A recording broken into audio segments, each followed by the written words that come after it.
ಗುಡಿಬಂಡೆಯ ತಾಲೂಕು ಕಚೇರಿಯ ಮುಂಭಾಗದಲ್ಲಿ ಬೀದಿ ಬದಿ ವ್ಯಾಪಾರಿಗಳಿಗಾಗಿ ಅಂಗಡಿಗಳನ್ನು ನಿರ್ಮಿಸಲಾಗಿದ್ದು, ಈ ಅಂಗಡಿಗಳ ವ್ಯಾಪಾರಿಗಳು ಚಪ್ಪರ ನಿರ್ಮಾಣ ಹಾಗೂ ಗ್ರಾಹಕರು ಕುಳಿತುಕೊಳ್ಳಲು ಕಲ್ಲಿನ ಹಾಸುಗಳನ್ನು ನಿರ್ಮಿಸಿ ಫುಟ್ಪಾತ್ ಅತಿಕ್ರಮಿಸಿದ್ದಾರೆಂಬ ಕಾರಣಕ್ಕಾಗಿ ಪಟ್ಟಣ ಪಂಚಾಯಿತಿ ಹಾಗೂ ಕಂದಾಯ ಇಲಾಖೆಯ ಅಧಿಕಾರಿಗಳು ಹಾಗೂ ಸಿಬ್ಬಂದಿಗಳು ಪೊಲೀಸ್ ಸಹಕಾರದೊಂದಿಗೆ ತೆರವುಗೊಳಿಸಿದರು.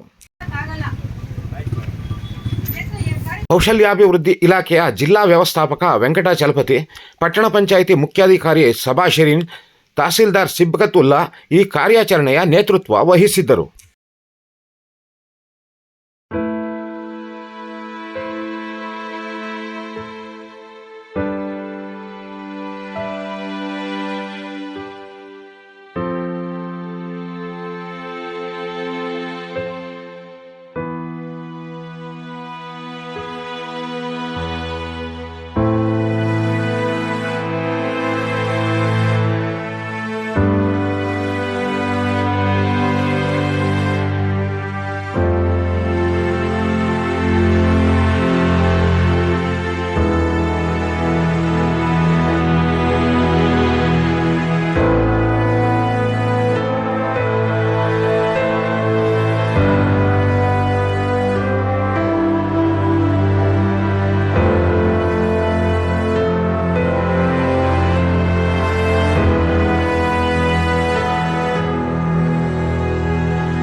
ಈ ಕಾರ್ಯಾಚರಣೆಯ ಕುರಿತಾಗಿ ಕೌಶಲ್ಯಾಭಿವೃದ್ಧಿ ಇಲಾಖೆಯ ಜಿಲ್ಲಾ ವ್ಯವಸ್ಥಾಪಕ ವೆಂಕಟಾಚಲಪತಿ ಮಾಹಿತಿ ನೀಡಿದರು.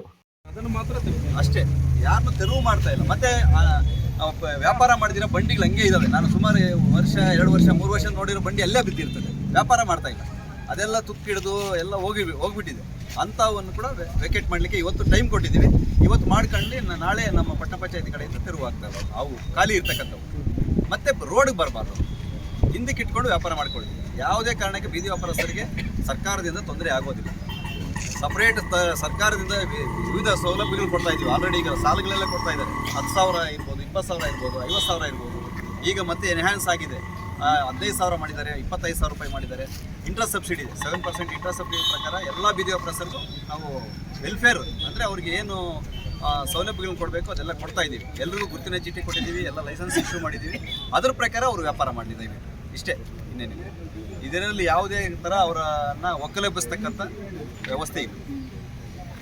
ಮತ್ತು ಮುನ್ಸಿಪಾಲ್ಟಿಯಲ್ಲಿ ಖಾತಾ ಇರಬೇಕು ಅಂತ ಜಾಗ ಕೊಟ್ಟರೆ ಮೇಡಮ್ ನಾವು 50 ಅಲ್ಲ 100 ಜನಕ್ಕೆ ಮಾಡ್ಕೊಳ್ಳೋಕ್ಕೂ ಸರ್ಕಾರ ಅನುಮೋದನೆ ಕೊಡ್ತದೆ. ಇದಕ್ಕೆ ವ್ಯವಸ್ಥೆ ಮಾಡ್ಕೊಳ್ಳಿಕ್ಕೆ ಇದೆ.